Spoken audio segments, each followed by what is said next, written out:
사랑하는 하나님, 오늘도 우리가 각자의 자리에서 하나님을 예배할 수 있게 우리의 삶 가운데 주님의 은혜를 허락하여 주시니 너무나 감사합니다. 하나님, 이 시간 우리가 각자의 자리에서 하나님 앞에서 준비하며 드리는 이 예배 가운데 성령의 충만함으로 역사하여 주시고 말씀 가운데 하나님의 은혜를 허락하여 주셔서 우리 스스로를 말씀 앞에 비추어 보고 하나님 앞에 더욱더 나아갈 수 있는 귀한 시간 될 수 있도록 주님, 우리가 있는 이 자리 가운데 충만하게 임재하여 주시옵소서. 감사합니다. 예수님의 이름으로 기도드렸습니다. 아멘. 우리 찬송가 370장 함께 찬양하시겠습니다.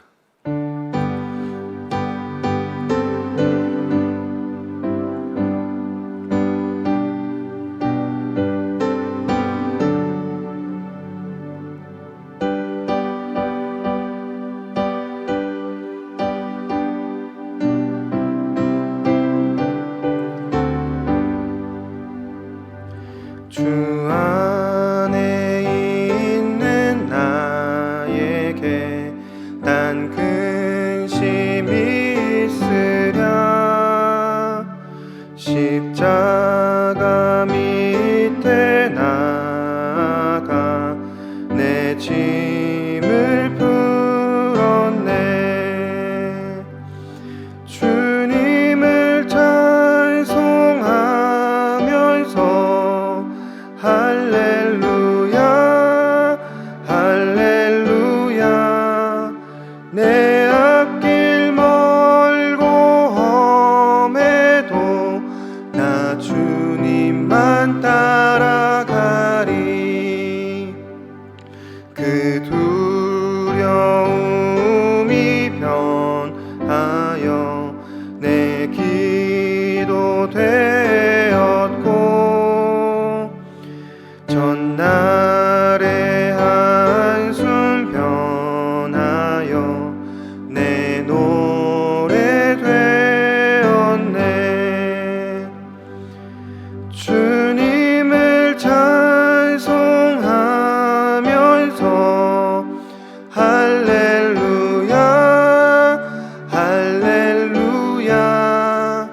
내 앞길 멀고 험해도 나 주님만 따라가리. 내 주는 자비하셔서 늘 함께 계시고 내 궁핍함을 아시고 늘 채워주시네. 주님을 찬송하면서 할렐루야 할렐루야. 내 앞길 멀고 험해도 나 주님만 따라가리. 맺은 언약은 영불변하시니 그 나라 가기까지는 날아가기까지는 늘 보호하시네. 주님을 찬송하면서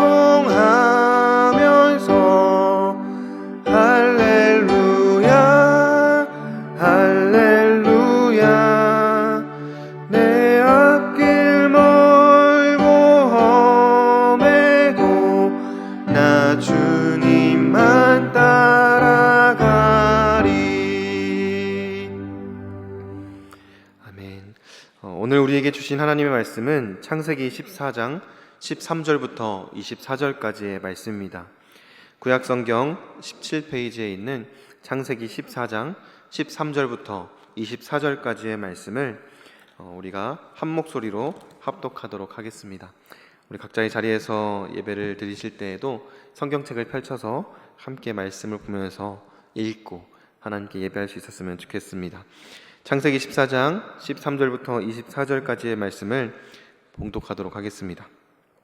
도망한 자가 와서 히브리 사람 아브람에게 알리니 그때 아브람이 아모리 족속 마므레의 상수리 숲을 근처에 거주하였더라. 마므레는 에스골의 형제요 또 아넬의 형제라. 이들은 아브람과 동맹한 사람들이더라.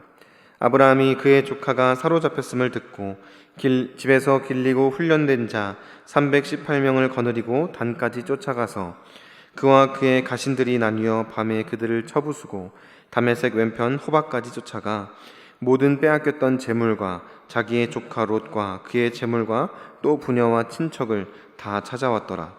아브라함이 그돌라오멜과 그와 함께한 왕들을 쳐부수고 돌아올 때에 소돔 왕이 사회 골짜기 곧 왕의 골짜기로 나와 그를 영접하였고 살렘 왕 멜기세덱이 떡과 포도주를 가지고 나왔으니 그는 지극히 높으신 하나님의 제사장이었더라. 그가 아브라함에게 축복하여 이르되 천지의 주제이시오 지극히 높으신 하나님이여 아브라함에게 복을 주옵소서. 너희 대적을 내 손에 붙이신 지극히 높으신 하나님을 찬송할지로다 하매 아브라함이 그 얻은 것에서 10분의 1을 멜기세덱에게 주었더라. 소돔 왕이 아브라함에게 이르되 사람은 내게 보내고 물품은 내가 가지라. 아브라함이 소돔 왕에게 이르되 천지의 주제이시오 지극히 높으신 하나님 여호와께 내가 손을 들어 맹세하노니 내 말이 내가 아브라함으로 치부하게 하였다 할까 하여 내게 속한 것은 실 한 오락이나 들매끈 한 가닥도 내가 가지지 아니하리라. 오직 젊은이들이 먹은 것과 나와 동행한 아넬과 에스골과 마므레의 분깃을 제할지니 그들이 그 분깃을 가질 것이니라. 아멘. 네, 교회 소식 전하도록 하겠습니다. 정부 지침에 따라서 지금 계속해서 주일 예배와 주중 예배를 영상 예배로 드리고 있습니다. 그리고 주일 오후 예배는 가정에서 가정 예배로 드리고 있습니다. 각자의 자리에서 예배하실 때에 정말 준비된 마음과 준비된 자세로 하나님 앞에서 예배할 수 있게 되기를 간절히 소망합니다. 그리고 새벽 예배 관련해서 또 공지를 드릴 텐데요. 새벽 예배가 영상 예배로 이렇게 진행되고 있습니다. 그래서 새벽 예배 시간에 맞춰서 공개되는 새벽 예배 영상을 보시면서 가정에서 또 새벽 예배 드리시고 또 기도하는 시간들 가지실 수 있었으면 좋겠습니다. 그 외에 또 새벽 시간에 그리고 오전 오후 시간에 본당이 개방되어 있으니까 또 교회에 나오셔서 개인적으로 기도하시기를 원하시는 분들은 기도하는 일에 더욱더 힘써주시고 또 이제 계속해서 진행되는 교회 사역 가운데 하나님께서 은혜 베풀어 주시기를 한마음으로 기도해 주시면 감사하겠습니다. 성경 일독 신약 통독반 77일 과정을 모집합니다. 9월 7일 월요일부터 이제 시작이 되었는데요. 계속해서 성경을 읽고 묵상하는 일에 힘써주시는 우리 우이종합교회 모든 성도님들 될 수 있기를 바랍니다. 매주 화요일 9월 15일부터 이제 진행됩니다. 매주 화요일 더하기, 함께, 쉽게, 재미있게 읽는 사도행전을 주제로 화신강좌가 개강합니다. 이제 화신강좌도 가정에서 영상으로 예배를 드리기 때문에 유튜브 라이브를 통해서 진행되고요. 오전반과 저녁반이 있으니까 편하신 시간대에 맞춰서 선택해 주시고 화신강좌도 많은 관심과 참여 부탁드리겠습니다. 마지막으로 온라인 봉사팀을 모집합니다. 이제 가정에서 예배드리기가 어려우신 분들 또 핸드폰과 TV를 연동해서 이렇게 영상을 보기가 어려우신 어른들을 좀 섬겨드리고 또 도와드리기 위해서 봉사팀을 모집합니다. 그래서 이제 봉사팀이 모집되고 또 각 교구별로 이 봉사가 필요한 분들 이제 온라인 예배 세팅이 필요한 분들을 파악하고 있는데 이 파악된 분들을 대상으로 해서 한두 명 정도 팀을 짜서 이렇게 가정에 방문해서 예배를 드리기 좀 원활한 환경을 조성해 드립니다. 그러니까 사람들이 집에 온다고 방문한다고 좀 부담스러워 하시지 마시고 많은 사람들이 가는 게 아니라 한 명에서 두 명 정도 이렇게 아마 갈 것 같아요. 그러니까 신청해 주셔서 가정에서 예배 드리게 또 영상으로 말씀을 듣고 기도하기에 좋은 환경들을 함께 잘 만들어 갈 수 있었으면 좋겠습니다. 네, 추가적인 광고 사항이라든지 다른 광고의 내용들은 교회 홈페이지와 주보를 참조해 주시면 감사하겠습니다. 오늘 우리가 함께 창세기 14장에 기록된 이 아브라함의 삶을 통해서 아브라함의 영향력이라는 제목으로 하나님의 말씀을 나누도록 하겠습니다. 이제 교회 홈페이지 또 가셔서 말씀 묵상 페이지에 가시면 이제 교환도 확인하실 수 있는데요. 이 교환을 보시면서 또 제가 문제를 하나씩 읽어드리면서 설명을 해드릴 테니까 한 문제씩 이렇게 살펴보면서 같이 함께 이 창세기 14장에 기록되어져 있는 내용들을 배울 수 있었으면 좋겠습니다. 여러분들 세상에 살지만 세상에 속하지 않은 그리스도인이라는 표현들을 들어보신 적이 있으십니까? 세상에 살고 있지만 내가 지금 이 세상에서 살지만 나의 소속은 이 세상이 아니다, 이런 표현들인 거죠. 그래서 우리는 하나님 나라의 백성들로서 지금 우리의 삶을 이 땅 가운데서 살아가지만 우리가 속해 있는 소속은 이 땅이 아니라, 이 세상이 아니라 하나님 나라에 속해 있다라는 그리스도인의 정체성을 나타낼 때 세상에 살지만 세상에 속하지 않은 그리스도인이라는 표현을 사용합니다. 그러니까 우리가 불신자들, 믿지 않는 사람들 사이에서 살아가지만 그 안에서 하나님 나라의 백성답게 하나님 나라의 백성들의 정체성을 가지고 살아가야 된다라는 것을 나타내주는 표현인 거죠. 우리가 이 세상을 살아갈 때 특별히 지금 이 시기, 어려운 시기들을 보내고 있는데 이 시기들을 보낼 때에 이 말이 더욱더 중요하게 느껴지는 것 같습니다. 우리는 하나님 나라의 백성, 우리는 하나님 나라에 속한 하나님의 사람들이다. 이 정체성을 분명하게 가지고 살아가야 된다는 거죠. 그리고 이 정체성을 가지고 살아가는 한 사람이 오늘 말씀에 등장합니다. 이 아브라함이라는 사람인데요. 먼저 이 아브라함에 대해서 나누기 전에 제가 한 나라를 소개해 드리려고 합니다. 그림 한번 보여주시겠어요? 이제 이탈리아라는 나라에 가면 로마라는 도시가 있습니다. 그리고 로마 안에 보면 이 지도에 보시면 빨간색으로 이렇게 포인트가 되어져 있는 조그만한 구역이 있는데 여기가 바티칸 시티라는 나라입니다. 우리나라에 있는 경복궁의 약 1.3배 정도밖에 안 되는 조그만한 나라예요. 그런데 교황청이 그 안에 있고 또 교황청이 다스리는 나라로 독립적으로 구성되어져 있는 국가입니다. 그래서 이 지도에 보시면 로마라는 도시도 굉장히 거대한데 그 안에 조그만한 부분만 이 바티칸 시티라는 이름을 가지고 나라가 존재한다는 거죠. 다음 페이지 한번 보여주시겠어요? 이 바티칸 시티라는 나라를 이렇게 위에서 지도로 살펴보면 이런 모양으로 되어 있습니다. 굉장히 조그만한 나라이고 또 나라라고 하기도 애매한 구성을 가지고 있어요. 이제 성당이 있고 또 여러 가지 건축물들이 있습니다. 예술적으로 조각되어져 있고 건축된 건축물들이 여러 가지가 있습니다. 한 약 13개, 14개 정도 되는 건물들이 있고 나머지는 저렇게 다 풀, 산 이런 식으로 지형이 구성되어져 있어요. 그리고 저기 빨간색으로 표시되어 있는 약간 모양을 이렇게 보시면 오른쪽이 손잡이 모양이고 앞에 보면은 약간 열쇠 모양처럼 생겨져 있잖아요. 이게 로마에 있는 성 베드로 대성당이에요. 그래서 예수님께서 베드로에게 천국의 열쇠를 너에게 주겠다 이런 말씀을 따서 이제 카톨릭에서 성 베드로 대성당을 지을 때 아예 이렇게 열쇠 모양으로 디자인을 해서 지었다는 거죠. 제 얼굴 한번 이제 보여주시겠어요? 이렇게 로마 바티칸 대성당이 그 안에 로마라는 도시 안에 바티칸이라는 도시가 또 있고 그 안에 이제 성 베드로 성당 그리고 바티칸 성당 이런 건물들이 여러 개가 있어요. 그리고 거기에 국가라는 타이틀을 가지고 많은 사람들이 그 안에서 살아갑니다. 그리고 교황도 그 안에서 살아요. 실제로 교황이 사는 공간도 그 안에 있고 또 교황이 미사를 드리는 공간도 그 안에 독립적으로 구성되어 있다고 합니다. 그래서 이제 예배 드릴 때 또 그들이 미사를 드릴 때 교황이 앞에 올라가서 말씀을 전한다라고 할 때 그 구성된 공간이 있어요. 굉장히 화려하고 아름답게 구성이 되어져 있는데 이제 그 바로 밑에 쪽에 지하에 보면 베드로의 그 무덤이 있다라고 얘기를 하더라고요. 그래서 베드로 무덤이 있고 그 위에다가 건물을 이렇게 건축해 놓은 거죠. 그런데 제가 이 바티칸 시티에 이제 예전에 유럽 여행을 가서 또 아내와 이렇게 신혼여행을 가서 관광을 하고 구경을 하면서 느꼈던 점은 무엇이냐면 굉장히 독립되어 있다는 느낌이었어요. 그 로마라는 도시 안에 속해져 있지만 그 안에서 뭔가 따로 그들과는 구별된 모습으로 그 안에 특별한 공간이 구성되어져 있다는 느낌을 강하게 받았던 것 같습니다. 그리고 또 하나는 그 외부의 사람들과는 굉장히 거리감이 느껴지고 단절되어져 있는 느낌을 많이 받았어요. 그래서 바티칸 성당 안에 있는 사람들, 그 안에 있는 사제들은 뭔가 특별한 존재가 된 것 같고, 또 그곳에 관광을 온 많은 사람들이 막 거기에 있는 동상들을 만지면서 막 기도하기도 하고, 또 지하에 가면 무슨 성인들이 무덤이 있어요. 그래서 관이 있는데 막 관 앞에서 막 엎드려서 막 기도하고 막 이런 모습들을 보면서 하나님께서 이런 모습을 정말 보고 기뻐하실까? 라는 의문을 가졌던 기억이 있습니다. 왜냐하면 그들은 이 땅에 건물을 짓고 살고 있지만 완전히 독립적인 기관처럼 보였기 때문이에요.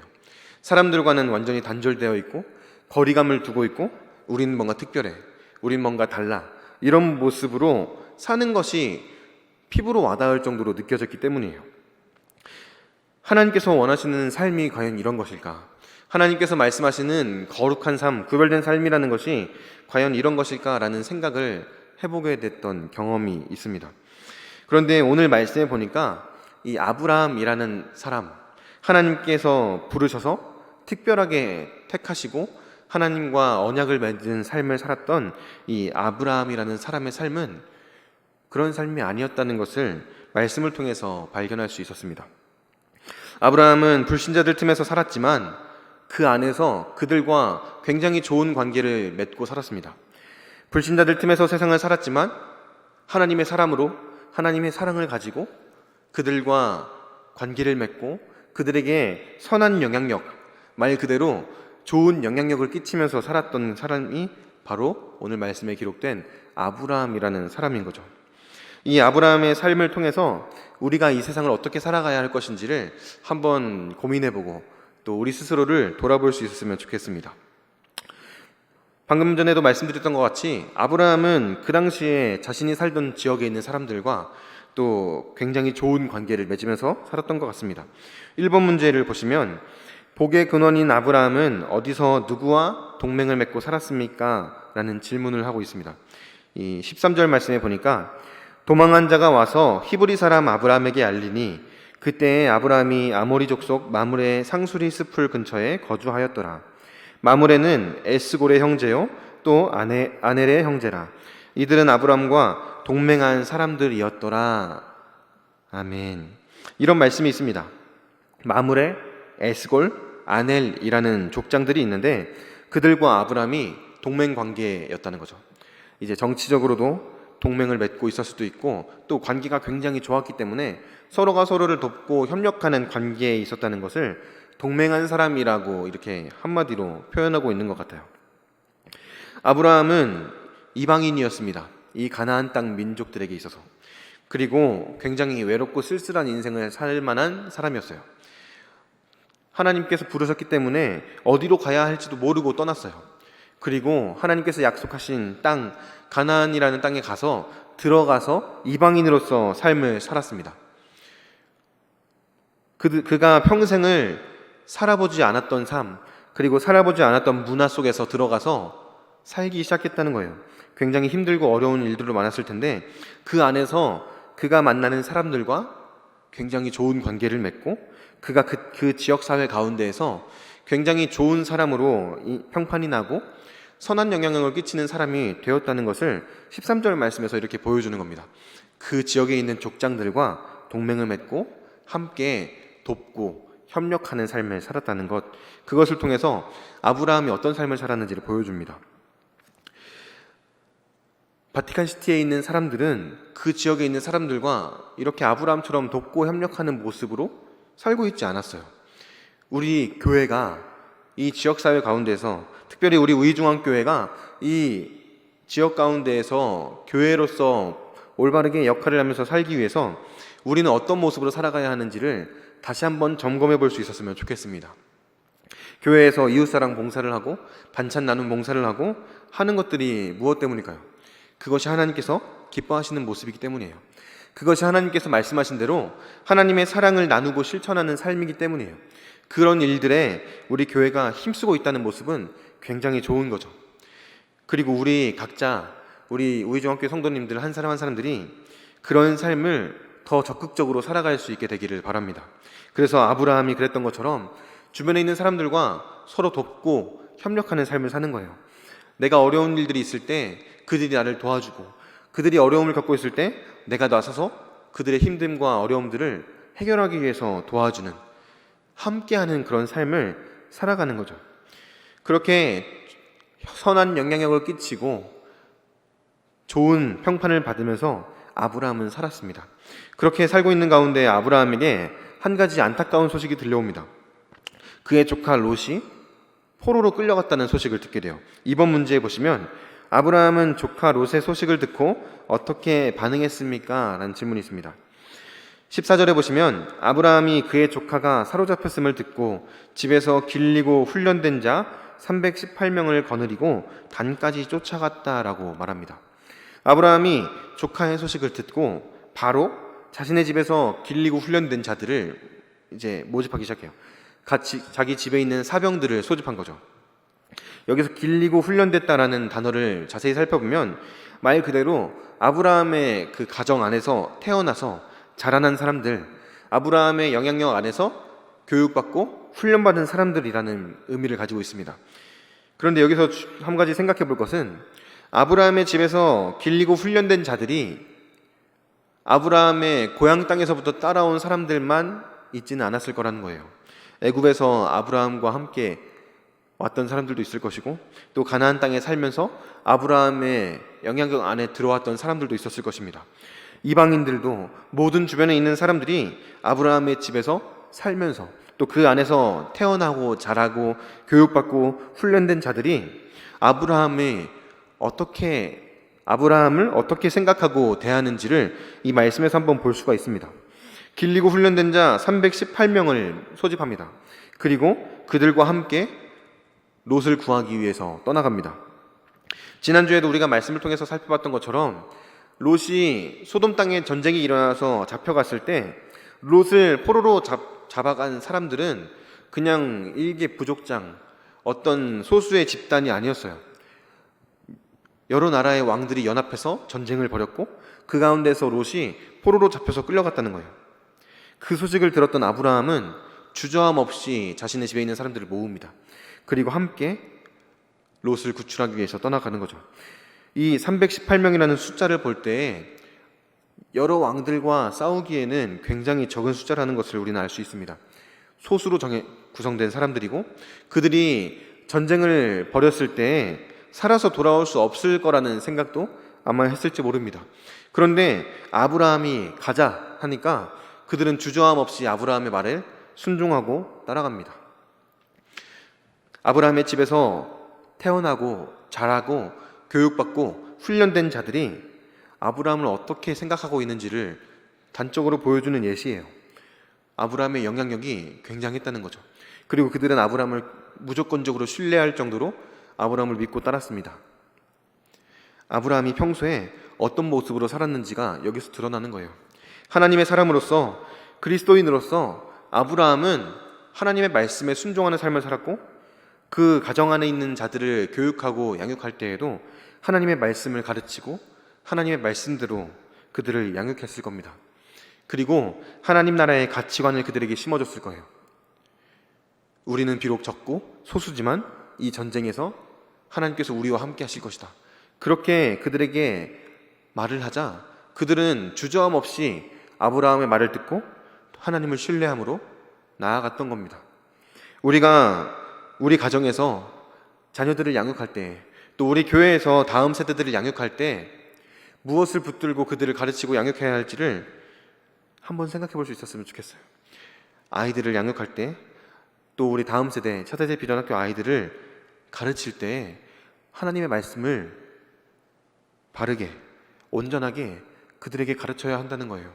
하나님 나라의 가치관을 가지고 살아가는 부모 세대의 모습들을 다음 세대들에게 보여주고 그들에게 보여줌을 통해서 삶을 통해서 교육하는 것이 굉장히 중요하다는 것을 다시 한번 깨달을 수 있었으면 좋겠습니다. 우리의 다음 세대 자녀들, 또 우리 가정에 있는 나의 자녀들, 나의 손주들을 가르칠 때 하나님의 말씀, 하나님 나라의 가치관을 분명하게 심어줘야 될 필요성이 있다는 거예요. 그렇게 자라나고 훈련된 318명을 데리고 아브라함은 떠나갑니다. 그리고 여기에 말씀이 기록되어져 있진 않지만 이따가 마지막 절 이렇게 살펴보면 알 수 있듯이 그와 동맹을 맺고 있었던 마므레, 에스골, 아넬도 아브라함과 함께 동행합니다. 그래서 거침없이 롯을 구하기 위해서, 아브라함의 조카를 구하기 위해서 떠나가요. 그렇게 롯을 구하기 위해서 떠난 아브라함은 어떤 결과를 얻게 됩니까? 3번 문제에 보시면 롯을 구하기 위해 318명의 훈련된 자들과 함께 떠난 아브라함은 어떤 결과를 얻게 됩니까? 15절과 16절 말씀 보겠습니다.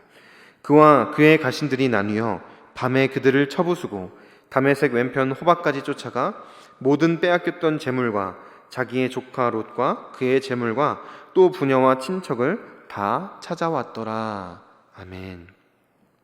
롯을 구하기 위해서 떠났던 아브라함은 말 그대로 승리를 거둡니다. 그와 그의 가신들이 나뉘어서 밤에 그들을 쳐부숴요. 수적으로 열세라는 걸 알았기 때문에 전략을 짜고 하나님의 은혜를 구하면서 어두운 시기를 기다렸다가 그들을 기습하고 쳐부숩니다. 그리고 나서 다메섹 왼편 호박까지 쫓아갑니다. 그리고 모든 빼앗겼던 재물들을 다 찾아와요. 소돔 왕이 전쟁으로 인해서 빼앗겼던 모든 재물들, 그리고 자기의 조카 롯과 롯이 가지고 있던 재물들, 모든 부녀와 친척들을 다 찾아옵니다. 하나도 잃지 않고 모두 다 찾아와요. 아브라함이 나름대로 계획을 짜고 전략을 짰어요. 그런데 그럼에도 불구하고 318명 그리고 몇몇 부족이 연합한 군대로 기습한다고 해도 저녁에 그들이 전열을 재정비하고 그들을 맞이하면 그들은 질 수밖에 없습니다. 그럼에도 불구하고 승리를 거둘 수 있었던 유일한 이유는 하나님께서 그들과 함께 하셨기 때문이에요. 말도 안 되는 상황 가운데에서 하나님을 온전히 신뢰하고 하나님을 믿음으로 담대하게 나아갔더니 하나님께서 승리하게 해주시는 거예요. 그리고 승리하는 것도 모자라서 모든 것들을 하나도 잃지 않고 회복하는 놀라운 역사들을 경험하게 됩니다. 아브라함, 그리고 아브라함과 함께했던 마므레, 에스골, 아넬, 이 부족장들과 그들의 백성들은 놀라운 일들을 경험하게 된 거예요. 하나님의 사람과 함께 했더니 기적적인 일들을 경험하는 거죠. 하나님의 사람과 함께 했더니 살아계신 하나님께서 역사하시는 것을 경험하게 되었던 겁니다. 전쟁에서 승리하는 것뿐만이 아니라 모든 것을 온전하게 회복하는 역사들을 경험했다는 거예요. 하나님의 사람과 함께 했더니. 저와 여러분들이 함께하는 모든 사람들, 이런 역사들을 보여줄 수 있게 되기를 바랍니다. 우리 우이종학교의 모든 성도님들이 함께하는 모든 이웃들, 함께 사업을 하는 동업자들, 함께 공부하는 친구들, 함께 살아가는 내 주변에 있는 사람들에게 이런 놀라운 영향력을 끼칠 수 있게 되기를 바랍니다. 우리가 하나님의 말씀을 온전히 붙들고 하나님을 온전히 신뢰하고 의지함으로, 그리고 하나님 나라의 백성이라는 분명한 정체성을 가지고 이 세상을 살아갈 때 우리를 통해서 하나님이 역사하시는 거예요. 우리 우이종합교회를 통해서 하나님께서 역사하시는 겁니다. 그리고 이 주변에 있는 모든 이들이 살아계신 하나님의 역사를 경험하게 되는 거예요. 우리는 지금 이 시기를 굉장히 어려운 시기라고 생각합니다. 교회가 예배 드리기도 굉장히 어렵고 또 교회가 좋은 일들을 행하기도 어려운 시기를 보내고 있는 것 같아요. 사람들은 교회가 하는 일들을 다 안 좋은 눈으로 바라보는 것 같아요. 그런데 우리가 그런 시대적인 상황과 환경에 주눅들고 위축되는 것이 아니라 이럴 때일수록 더 하나님의 말씀을 붙들고 이럴 때일수록 더 살아계신 하나님의 능력을 의지함으로 하나님의 사람답게 살아갈 수 있었으면 좋겠습니다. 위축되고 소극적인 태도로 나의 믿음을 숨기고 하나님 믿는 사람이라는 것, 내가 예배하는 사람이라는 것을 가리는 것이 아니라 더 하나님의 사람답게 말씀을 기준 삼아서 하나님의 말씀대로 한번 살아보는 거예요. 하나님께서 말씀하신 대로 어려운 이들을 돕고 섬기고 사랑하고 희생하고 섬기는 삶, 그런 삶을 온전하게 살아내는 거예요. 그때 하나님께서 저와 여러분들의 삶 가운데, 우리 우이정원교회의 사역 가운데 놀랍게 역사하실 것이라고 믿는 믿음을 가지고 우리가 함께 나아갈 수 있었으면 좋겠습니다. 그리고 우리를 통해서 이 부족장들이 그랬던 것처럼, 아브라함과 함께한 318명의 사람들이 그랬던 것처럼 하나님께서 살아계시는구나, 하나님께서 진짜 역사하시는구나, 그것을 경험할 수 있게 되기를 바랍니다. 그렇게 복음이 증거되어지는 거죠. 그렇게 우리가 하나님의 사랑을 전하고 그들이 하나님을 예배하는 자리 가운데까지 나아오게 될 수 있게 되기를 간절한 마음으로 소망합니다. 4번 문제 함께 보시겠습니다. 롯과 함께 돌아오는 아브라함을 두 명의 왕이 맞이합니다. 그 두 명의 사람은 이 사람들이었습니다. 17절과 18절 함께 보시겠습니다. 아브라함이 그돌라오멜과 그와 함께한 왕들을 쳐부수고 돌아올 때에 소돔 왕이 사회 골짜기 곧 왕의 골짜기로 나와 그를 영접하였고, 살렘 왕 멜기세덱이 떡과 포도주를 가지고 나왔으니 그는 지극히 높으신 하나님의 제사장이었더라. 아멘. 아브라함을 두 명의 왕이 맞이합니다. 소돔 왕과 살렘 왕, 이 두 사람이 맞이해요. 그런데 소돔 왕의 이름은 여기에 등장하지 않지만 살렘 왕의 이름은 여기에 등장합니다. 멜기세덱이라는 이름을 가진 왕이에요. 의로운 왕, 이런 의미를 가지고 있는 이름인데, 이 멜기세덱에 대해서 좀 자세히 나누기 위해서는 좀 많은 시간들이 필요하기 때문에 지금은 좀 간단하게만 나누고 나중에 기회가 되면 멜기세덱에 대해서 함께 좀 나누는 시간들을 가졌으면 좋겠습니다. 이 멜기세덱은 히브리서 5장과 7장에 보면 예수 그리스도의 예표라는 이런 식으로 나타나요. 예수님께서 멜기세덱의 반차를 따르는 제사장이다 라고 표현하면서 이 창세기에 나타난 멜기세덱이 예수님에 대해서 예표해주고 있다라는 것들을 히브리서 말씀과 함께 살펴보면 이제 확인할 수가 있는데, 자세한 내용은 나중에 기회가 되면 함께 나누도록 하고요. 이 멜기세덱이라는 살렘 왕이 아브라함에게 떡과 포도주를 가지고 나옵니다. 떡과 포도주는 제사장을 상징하는 이런 음식들인데, 그 떡과 포도주를 아브라함에게 주면서 아브라함을 막 축복해주는 내용들이 이후에 등장해요. 그런데 중요한 것은 아브라함이 이 두 사람을 대하는 태도가 굉장히 상반적이라는 거예요. 멜기세덱이라는 왕을 대하는 태도는 굉장히 긍정적이고 좋아요. 그런데 소돔 왕을 대할 때에는 굉장히 차갑게 냉정하게 대하는 모습을 볼 수 있습니다. 왜 아브라함이 그렇게 반응했는지 함께 말씀을 통해서 살펴보면 좋을 것 같습니다. 5번 문제 보시면 살렘 왕 멜기세덱은 아브라함에게 무엇을 주었습니까? 라는 질문이 있는데요. 18절과 19절 말씀 보시겠습니다. 살렘 왕 멜기세덱이 떡과 포도주를 가지고 나왔으니 그는 지극히 높으신 하나님의 제사장이었더라. 그가 아브라함에게 축복하여 이르되 천지의 주제이시오 지극히 높으신 하나님이여 아브라함에게 복을 주옵소서. 멜기세덱이 떡과 포도주를 가지고 나와서 아브라함을 맞이해요. 그리고 아브라함에게 그 떡과 포도주를 나눠주고 아브라함과 함께 있던 사람들이 그것을 함께 떼고 마시면서 허기를 달래고 또 피로를 풀었을 겁니다. 그리고 이 멜기세덱이 아브라함에게 축복하기 시작합니다. 천지의 주제이시오 지극히 높으신 하나님이여 아브라함에게 복을 주시옵소서. 아브라함에게 축복하는 모습들을 보여줘요. 이 모습을 간단하게 설명해 드리면 아브라함에게 하나님의 복을 지금 빌어주고 있는 거죠.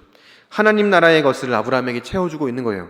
아브라함이 하나님을 의지해서 나아가서 전쟁을 벌이고 승리해서 돌아오자 그에게 가장 처음으로 줬던 것이 하나님의 복이었어요. 아브라함에게 필요한 것이 무엇이었는지를 살렘 왕 멜기세덱은 분명하게 알고 있었습니다. 다른 것이 아니라 하나님의 은혜, 하나님의 복이 아브라함에게 지금 더욱 필요하다는 것을 그는 알았어요.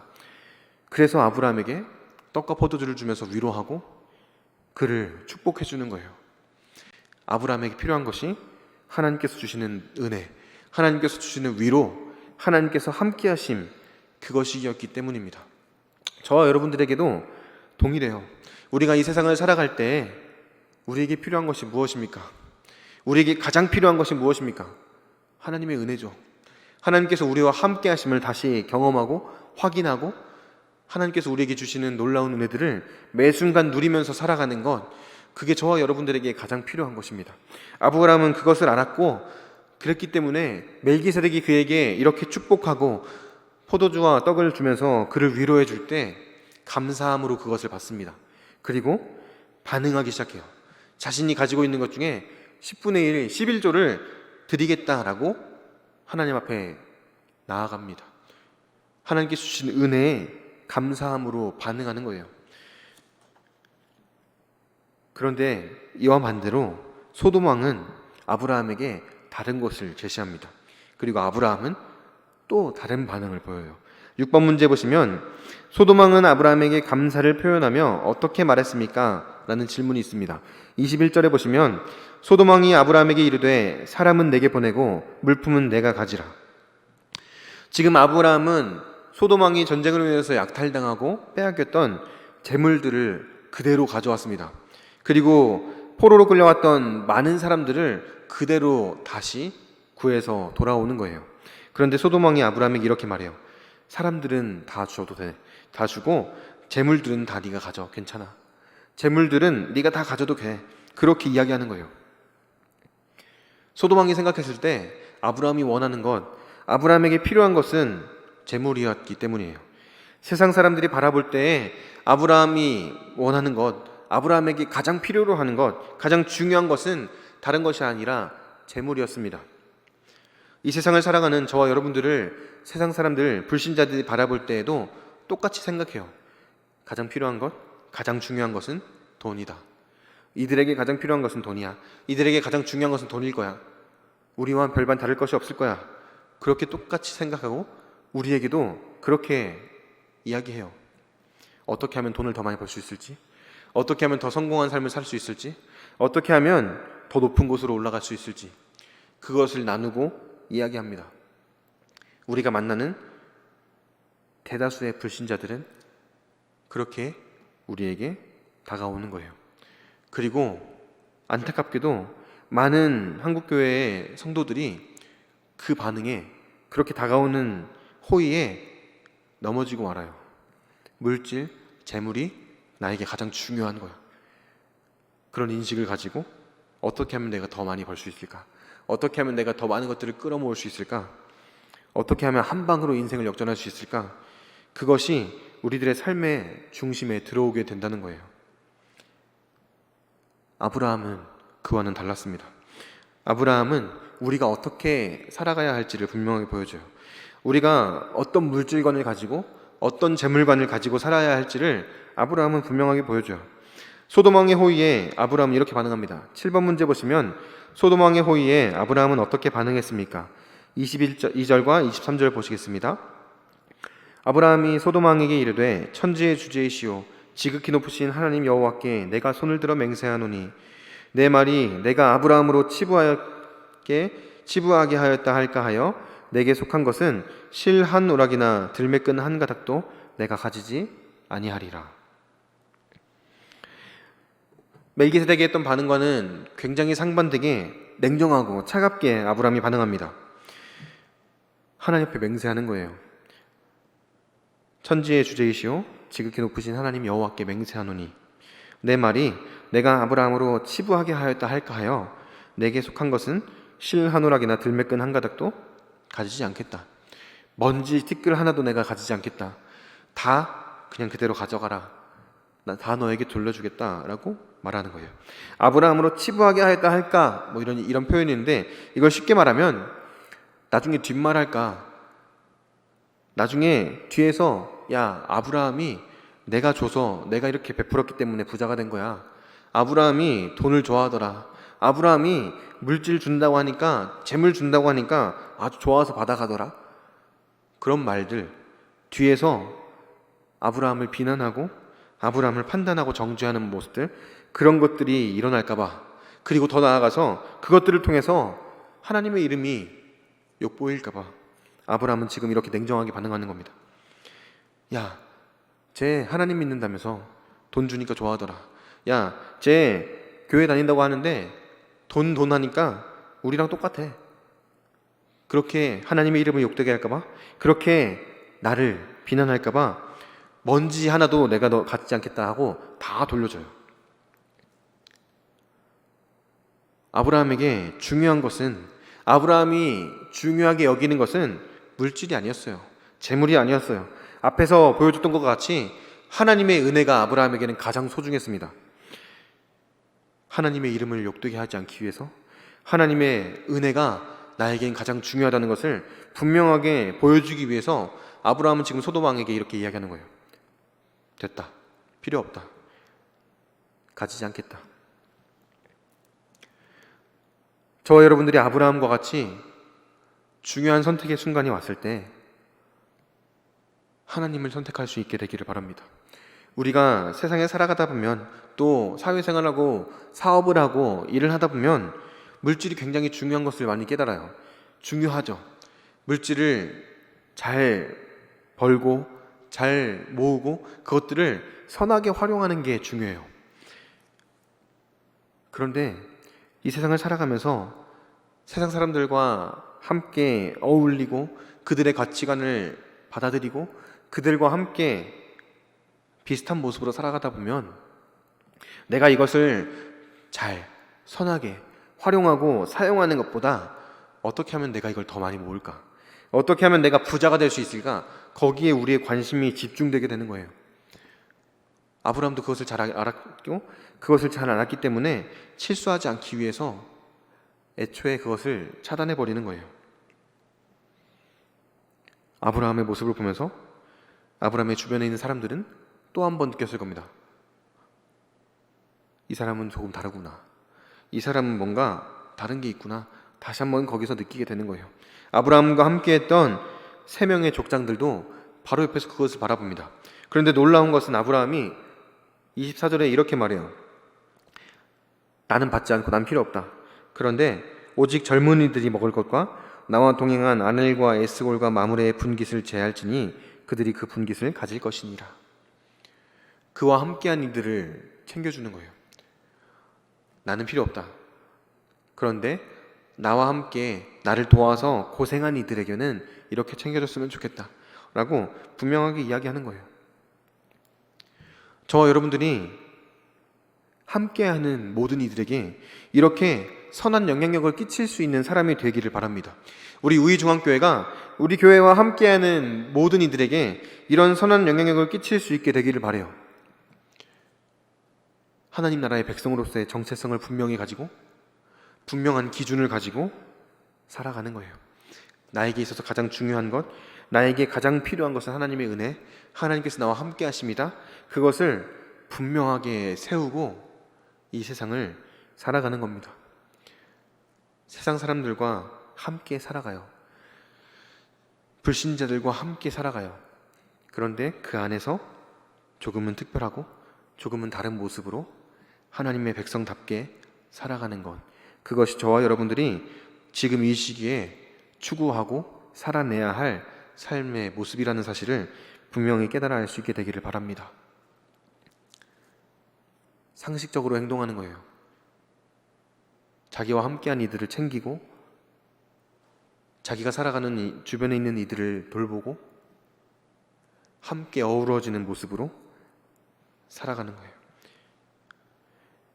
그리스도인으로서 우리는 어두운 세상을 살아갑니다. 더 어두운 세상이 되어가는 것 같아요. 점점점 더 믿음을 지키고 살아가기가 힘들고 어려운 세상을 우리는 살아갈 수밖에 없습니다. 왜냐하면 우리가 이 세상을 살아가야 할 의무가 있기 때문이에요. 하나님께서 우리를 부르셨고 하나님의 백성으로 삼아주셨습니다.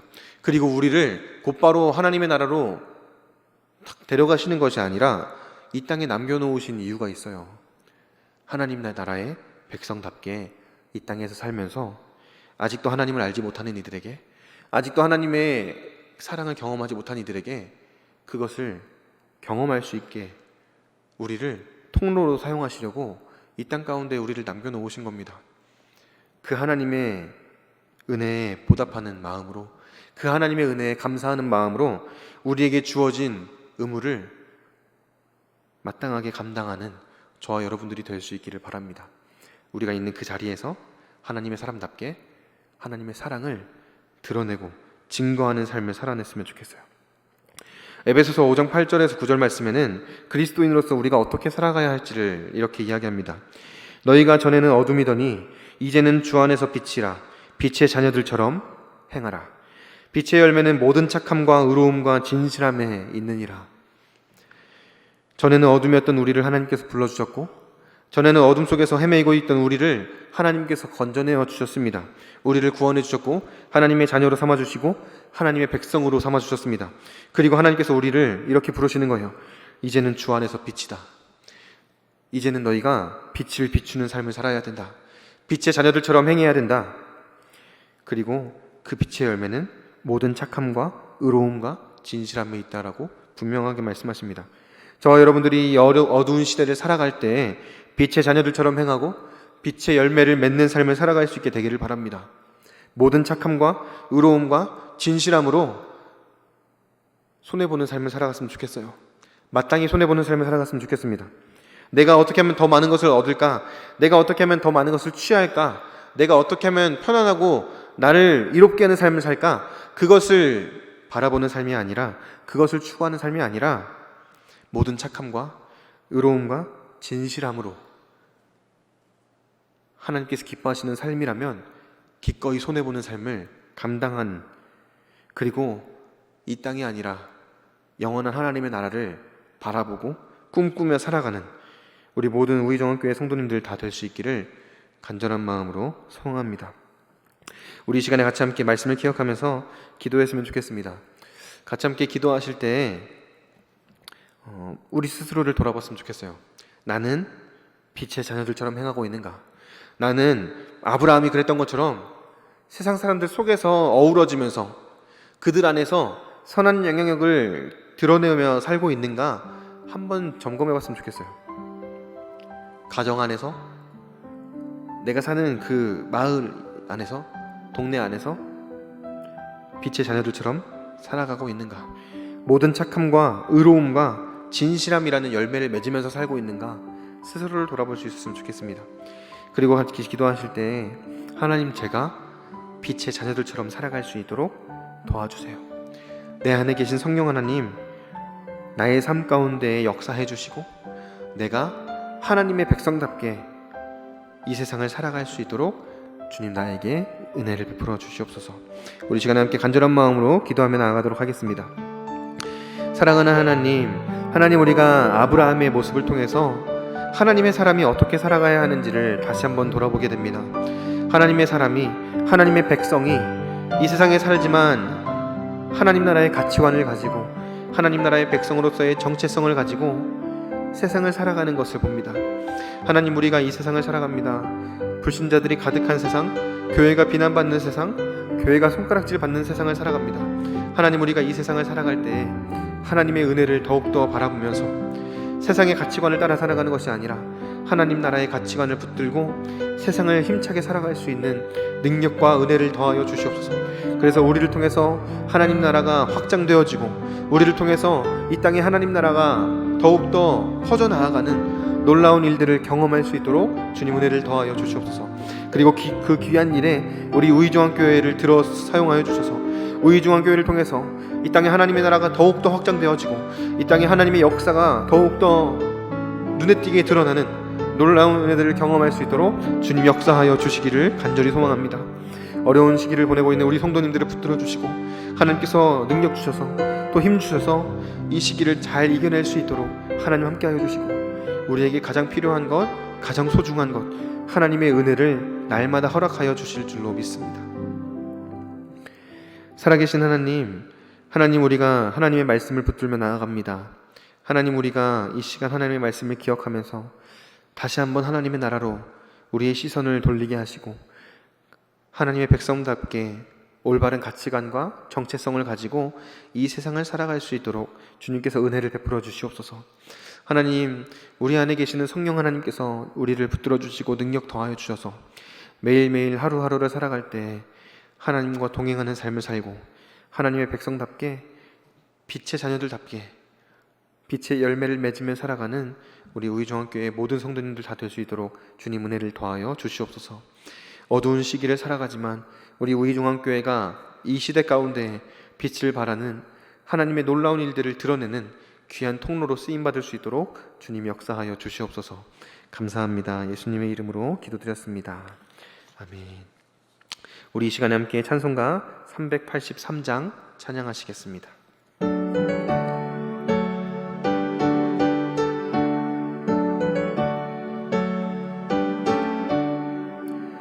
눈을 들어 산을 보니 도움 어디서 오나 천지 지은 주 하나님 나를 도와주시네.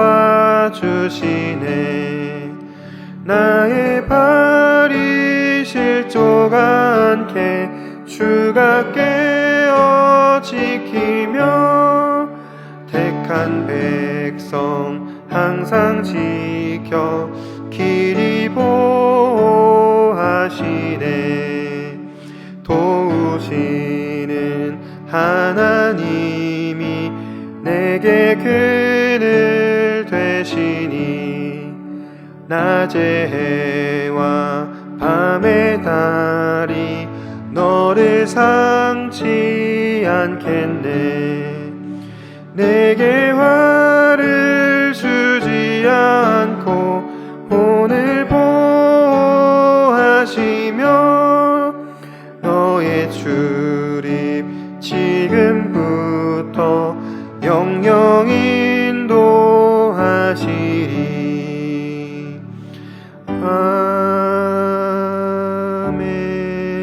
아멘. 우리 함께 주기도문 하심으로 예배를 마치도록 하겠습니다. 하늘에 계신 우리 아버지여, 이름이 거룩히 여김을 받으시오며 나라에 임하옵시며 뜻이 하늘에서 이룬 것 같이 땅에서도 이루어지이다.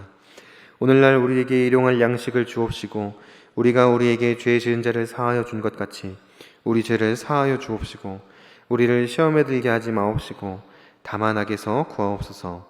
나라와 권세와 영광이 아버지께 영원히 있사옵나이다. 아멘.